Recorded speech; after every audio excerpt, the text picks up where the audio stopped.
میرے بھائیوں، اس ساری دنیا کے انسان، کیا کافر کیا مسلمان، سب من چاہی زندگی گزار رہے ہیں، من چاہی زندگی پر چل رہے ہیں۔ جو جی میں آیا ہے وہ کرنا ہے، اپنی من چاہی زندگی کا دستور گزشتہ سالوں سے باطل کی محنت ہوتے ہوتے وہ ہمیں اس قدر یہاں تک پہنچا چکے ہیں کہ اللہ کی ذات سے اثر لینا یا اس کے رسول سے یا آخرت سے اثر لینا ہمارے دلوں سے ہٹ چکا ہے۔ یہ بہت دھندلا ہو چکا ہے۔ یعلمون ظاہرا من الحیات الدنیا، جانتے ہیں اوپر دنیا کے جینے کو، وہم عن الآخرۃ ہم غافلون، اور وہ لوگ آخرت کی خبر نہیں رکھتے۔ یہ دنیا اتنی اچھی لگتی ہے، اس کے یہ 4 دن اتنے اچھے لگتے ہیں کیونکہ ظاہر سامنے ہے، لیکن بعد میں آنے والی زندگی آخرت سے بالکل لاپرواہ ہے۔ معلوم ہی نہیں ہے کہ ایک بہت بڑا دن ہمارا منتظر ہے اور ہم اس کی کتنی فکر کیے ہوئے ہیں۔ قرآن کریم کے اندر آتا ہے فی یوم کان مقدارہ 50,000 سنہ، کہ وہ ایک دن قیامت کا 50,000 سال کے برابر ہوگا۔ انسان ایک دوسرے کو کیا دیکھے گا؟ انسان کو اپنا بدن یا اپنا ہاتھ پاؤں کچھ نہیں دکھائی دے گا۔ میرے بھائیوں، یہ کائنات اللہ کی ہے، یہ زمین اللہ کی ہے، عرش و فرش اللہ کا ہے۔ یہاں وہ ہوگا جو اللہ چاہتا ہے، یہاں وہ نہیں ہوگا جو صدر چاہتے ہیں، جو فوجیں چاہتی ہیں، جو بادشاہ چاہتے ہیں، جو نیتا چاہتے ہیں یا ہم چاہتے ہیں، بلکہ ان الامر کلہ للہ، یہاں پر وہ ہوگا جو اللہ چاہتا ہے۔ ساری حکومت اللہ کے ہاتھ میں ہے، ساری حکومت اللہ کے ہاتھ میں ہے، اور وہ من قبل شروع سے ہے اور من بعد آخر تک رہے گا، اور وہ ایسی حکومت والا ہے جس کو زوال کوئی نہیں، کل یوم ہوا فی شأن، جس کا مقابل کوئی نہیں ہے، ما کان معہ من الہ، جس کا شریک کوئی نہیں ہے، لم یلد ولم یولد، سارے جہاں کو بنایا، خود بننے سے پاک، سارے جہاں کو مارتا ہے، مارتا رہے گا، خود موت سے پاک ہے۔ ما شاء اللہ کانا، وہ چاہتا ہے کرتا ہے، وما لم یشاء لم یکن، اور وہ نہ چاہے تو کوئی کروا ہی نہیں سکتا۔ وما تشاءون الا ان یشاء اللہ رب العالمین، اور تم کچھ چاہ بھی نہیں سکتے مگر یہ کہ اللہ چاہے، جو تمام عالموں کا رب ہے۔ بھائیوں، آج انسانیت اللہ کو للکار رہی ہے۔ آج ہم نے مشکل کشا، حاجت روا اللہ کے غیر کو مانا ہے، اور ہمیں اللہ کے دستور کا پتہ ہی نہیں ہے کہ اللہ تعالیٰ کن چیزوں سے راضی ہے اور کن سے ناراض ہے، کس پر اس کی پکڑ آتی ہے، کس پر وہ معاف کرتا ہے۔ اس لیے یہ ساری دنیا کے انسان خطرے میں چل رہے ہیں۔ وہ سارے اعمال جن پر اللہ تعالی ناراض ہوتا ہے وہ پوری دنیا میں ہے، ہر محلے میں ہے، ہر شہر میں ہے، ہر ملک میں ہے، پورے 6 بر اعظم میں پھیلی ہوئی انسانیت آج اللہ کو للکار رہی ہے، اور کبیرہ گناہوں کے ساتھ زمین کو بھر دیا ہے۔ ظہر الفساد فی البر والبحر بما کسبت ایدی الناس، آخری فیصلہ اللہ کا ہے۔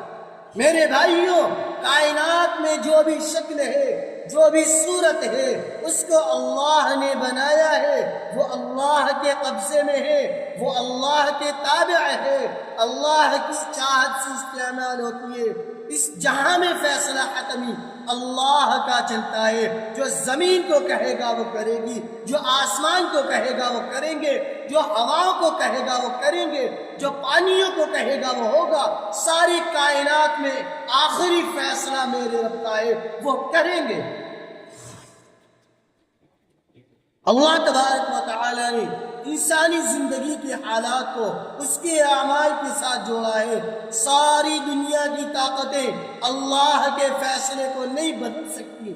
جب لوگوں کے اعمال بگڑتے ہیں تو اللہ تعالی حالات کو بھی برباد کرتا ہے، آخرت کو بھی برباد کرتا ہے، اور پھر اللہ کے ساتھ شرک کرنا اللہ کے غضب کو دعوت دینا ہے۔ اللہ فرماتا ہے جب سب کچھ میں نے تم کو دیا، تم سے کہا کہ میں ہی رب ہوں، میں ہی مشکل کشا ہوں، میں ہی حاجت روا ہوں، لیکن تم نے مشکل کشا، حاجت روا، بگڑی بنانے والا کسی اور کو مانا، تم نے شرک کیا، شرک تم نے کیا ہے، شرک کرنا سخت برا ہے۔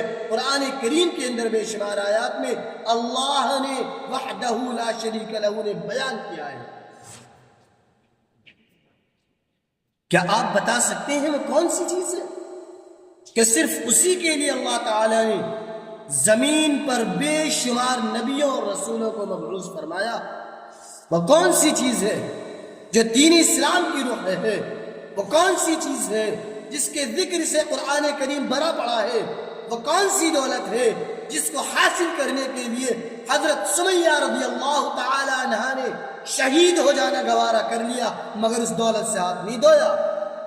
وہ کون سی چیز ہے جس کے لیے فرعون کی بیوی آسیہ نے بخوشی موت کو گلے لگانا پسند کیا؟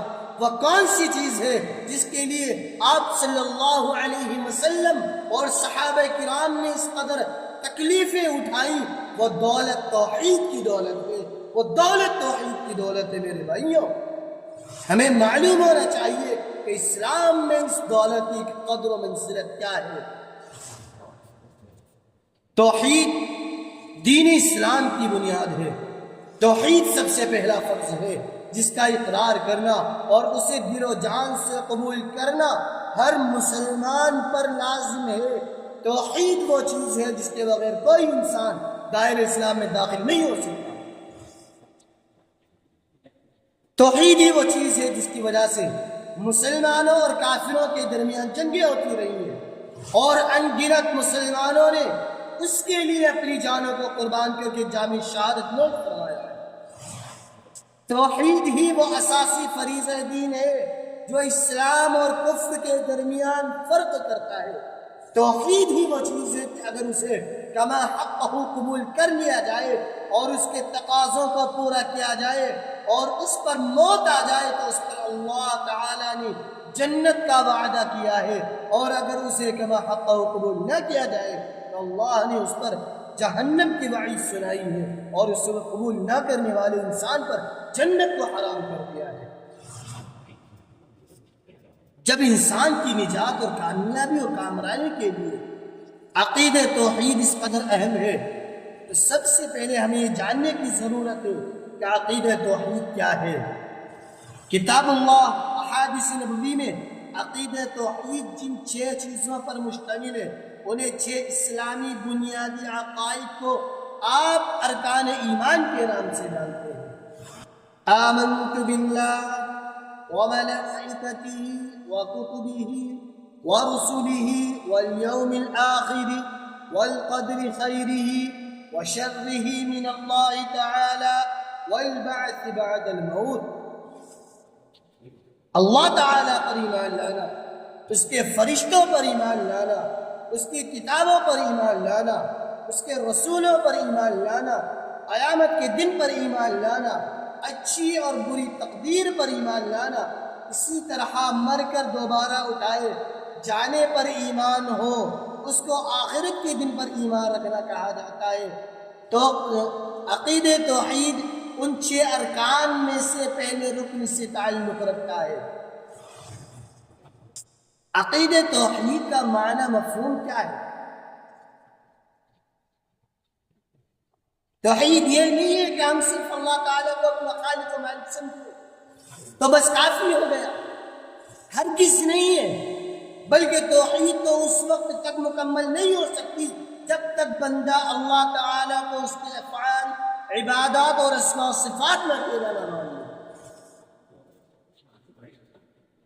توحید کی 3 قسمیں بیان کی گئی ہیں کہ توحید کی 3 قسمیں ہیں: توحید الوہیت، توحید ربوبیت، توحید اسماء و صفات۔ پہلی قسم توحید الوہیت، اس سے مراد یہ ہے کہ عبادات میں اللہ تعالیٰ کو یکتا مانا جائے، تمام قسم کی عبادات صرف اس کے لیے انجام دی جائے، مثلا رکوع، سجدہ، قربانی، نذر و نیاز، دعا، مصیبت کے وقت صرف اور صرف اسی سے مدد کرنا، اسی سے امیدیں وابستہ رکھنا، اسی کو مشکل کشا حاجت روا تسلیم کرنا، ہر چیز اسی سے مانگنا، حتیٰ کہ اگر جوتی کا تسمہ بھی ٹوٹ جائے تو وہ بھی اسی سے مانگنا، بندے کو نمک کی بھی ضرورت پیش آئے تو وہ بھی اس سے طلب کرنا ہے۔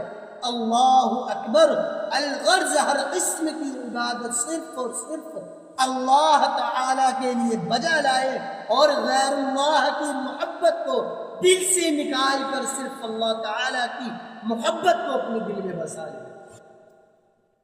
اللہ تعالیٰ کا فرمان ہے، قُلْ إِنَّ صَلَاتِي وَنُسُكِي وَمَحْيَايَ وَمَمَاتِي لِلَّهِ رَبِّ الْعَالَمِينَ۔ آپ کہیے کہ میری نماز، میری قربانی اور میرا جینا اور میرا مرنا اللہ رب العالمین کے لیے ہے۔ اب اگر کوئی شخص وہ تمام کام جو اللہ کے لیے انجام دیے جاتے ہیں ان میں سے کوئی بھی کام غیر اللہ کے لیے کرے، رکوع ہو، سجدہ ہو، قربانی ہو، نذر و نیاز وغیرہ، تو اس نے بہت بڑا شرک کیا ہے، اور جب تک وہ ایسا کرتا رہے گا اس کی کوئی نیکی قبول نہیں ہوگی۔ اگر اسی حالت میں بغیر توبہ کیے وہ مر گیا تو وہ ہمیشہ کا ہمیشہ جہنم میں رہے۔ اللہ تعالیٰ نے قرآن کریم میں متعدد مقامات پر اپنے اکیلے معبود برحق ہونے کا اعلان کیا۔ اللہ تعالیٰ کے ارشاد، وَإِلَٰهُكُمْ إِلَٰهٌ وَاحِدٌ لَا إِلَٰهَ إِلَّا هُوَ الرَّحْمَٰنُ الرَّحِيمُ۔ تم سب کا معبود ایک ہی معبود ہے، اس کے سوا کوئی معبود برحق نہیں، وہ بہت رحم کرنے والا اور بڑا مہربان ہے۔ تمہارا معبود ایک ہی معبود ہے، بس تم سب اسی کے فرما بردار بن جاؤ۔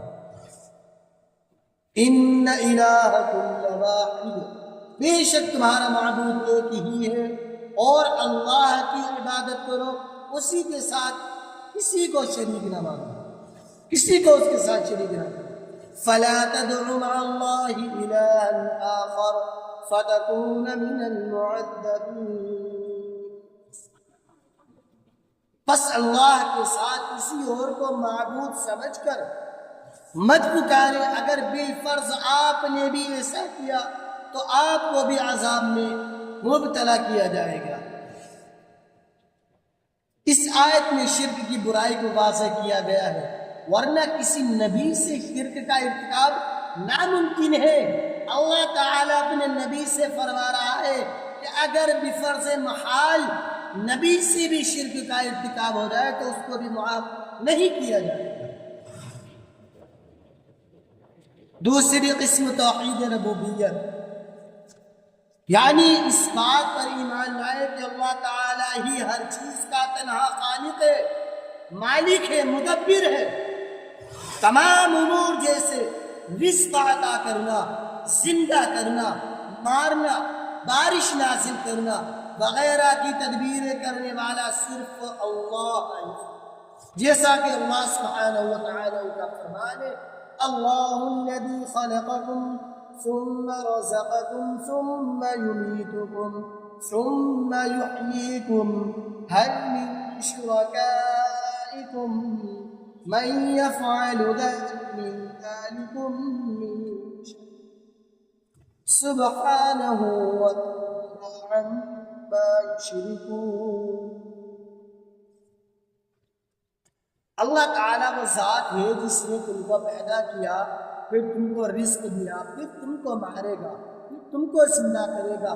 کیا تمہارے اور مشرکوں میں سے وہ جن کو تم اللہ تعالیٰ کے علاوہ پکارتے ہو کوئی ایسا ہے جو یہ کام پیدا کرنا، رزق دینا، مارنا، زندہ کرنا کر سکتا ہو؟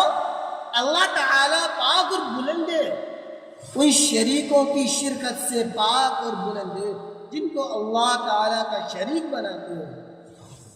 وَمَا بِكُم مِّن نِّعْمَةٍ مِّنَ اللَّهِ، اور تمہارے پاس جتنی بھی نعمتیں ہیں سب اللہ ہی کی طرف سے۔ هُوَ الَّذِي خَلَقَ لَكُم مَّا فِي الْأَرْضِ جَمِيعًا، وہ اللہ ایسی ذات ہے جس نے ہر اس چیز کو تمہارے لیے پیدا کیا جو زمین میں ہے۔ وَإِذَا مَرِضْتُ فَهُوَ يَشْفِينِ، اور جب میں بیمار ہوتا ہوں وہی مجھے شفا دیتا ہے۔ یہ بات حضرت ابراہیم علیہ السلام نے کہی تھی؟ نو، ہر مسلمان کا بھی عقیدہ ہونا چاہیے کہ مٹا دینے والا، رزق دینے والا، پریشانی کو دور کرنے والا، حاجتوں اور ضرورتوں کو پورا کرنے والا، مدد کرنے والا، مشکل کشا، حاجت روا صرف اور صرف اللہ تعالی ہے۔ تیسری قسم توحید اسماء و صفات، اس سے مراد یہ ہے کہ ہم اللہ تعالیٰ کے ان اسماء و صفات پر ایمان لائے جنہیں اللہ تعالیٰ نے اپنی ذات کے لیے ثابت کیا اور جنہیں اس کے نبی محمد رسول اللہ صلی اللہ علیہ وسلم نے ثابت کیا، ان پر بغیر تحریف، تعطیل، تکنیف اور تمثیل کے اسی طریقے سے ایمان لایا جائے جیسا اس ذات عز و جل کے لائق ہے، جیسا کہ اللہ تعالیٰ کا ارشاد ہے وَلِلَّهِ الْأَسْمَاءُ الْحُسْنَى فَادْعُوهُ بِهَا وَذَرُوا الَّذِينَ يُلْحِدُونَ فِي أَسْمَائِهِ سَيُجْزَوْنَ مَا كَانُوا يَعْمَلُونَ۔ اور اللہ کے بہت اچھے اچھے نام ہیں، تم لوگ انہیں ناموں کے ذریعے پکارو، اس سے انہی ناموں کے ذریعے سے پکارو، ان لوگوں سے تعلق نہ رکھو جو اس کے ناموں کو بگاڑتے ہیں، اس کے غلط معنی بیان کرتے ہیں، انہیں عن قریب ان کے کیے کی سزا دی جائے گی۔ قرآن مجید کی ایک مکمل صورت اللہ تعالیٰ کی وحدانیت پر مشتمل ہے اور اس میں ایک وقت توحید کی تینوں اقسام شامل ہے۔ بسم اللہ الرحمن الرحیم، قل هو اللہ احد اللہ الصمد لم یلد ولم یولد ولم یکن له کفوا احد۔ کہہ دو کہ اللہ ایک ہے، اللہ بے نیاز ہے، نہ اس نے کسی کو جنا، نہ کسی نے اس کو جنا، اور نہ اس کا کوئی ہمسر ہے۔ دوسری جگہ فرمایا لیس کمثلہ شیء وہو السمیع البصیر، اللہ کے مثل کوئی چیز کہیں اور وہ سننے والا، دیکھنے والا ہے۔ اس آیت میں غور فرمائے کہ اس میں تشبیہ کی نفی کر دی گئی ہے، لہذا اللہ تعالیٰ کی کسی صفت کو مخلوقات کی صفت سے تشبیہ دینا قطعاً درست نہیں ہے۔ اس آیت میں صفات سمیع بصیر کا ذکر کیا گیا، چنانچہ ہمارا ایمان ہے کہ اللہ تعالیٰ دیکھتا اور سنتا ہے، لیکن اس کا دیکھنا اور سننا اسی طرح ہے جیسا کہ اس کی بڑائی اور کبریائی کے لائق ہے، اسی طرح اللہ تعالیٰ کی باقی تمام صفات پر بھی ہمارا ایمان ہونا چاہیے، لیکن نہ تو تشبیہ اور تمثیل کو جائز تصور کرتے ہیں اور نہ ہی ان صفات کی کیفیت کو جانتے ہیں اور نہ ہی ان کی کیفیت بیان کرنے کو جائز تصور کرتے ہیں، کیونکہ کیفیت کا علم تو صرف اللہ تعالیٰ ہی کو ہے۔ میرے محترم بزرگوں اور عزیزوں، خلاصے کلام یہ ہے توحید تمام احکام میں اولین حکم ہے، تمام عبادات میں مقدم فریضہ توحید ہے، توحید محور حیات ہے، توحید عقیدہ سب سے افضل نیکی ہے، توحید ایمان کا سب سے افضل شعبہ ہے، توحید افضل عمل، بہترین دعا، عمدہ زندگی کا راز ہے، توحید نجات کا راستہ ہے، توحید کی بنا پر آسمان بھر گناہ اور زمین بھر خطائیں معاف ہوتی ہیں، توحید جنت میں داخلہ اور جہنم سے بچاؤ کا واحد ذریعہ ہے، توحید کامیابی کی کنجی ہے۔ تو ایک مسلمان کو چاہیے کہ وہ توحید پرست بنے، توحید سب سے بڑی دولت ہے، اس کی حفاظت گویا کہ دنیا و آخرت کی کامیابی کی سعادت ہے۔ ایک مسلمان موحد کو اللہ تعالیٰ کی الوہیت اور ربوبیت اور اسماء و صفات میں ذرہ برابر بھی شرک کی مداخلت سے پرہیز کرنا چاہیے۔ اللہ تعالیٰ ہم تمام کو توحید پرست بنائے، اللہ تعالیٰ کی توحید کو شرک کی آمیزی سے پاک رکھنے کی توفیق عطا فرمائے، ہمارے دلوں کو ایمان سے بھر دے، آمین یا رب العالمین۔ وآخر دعوانا ان الحمد للہ رب العالمین۔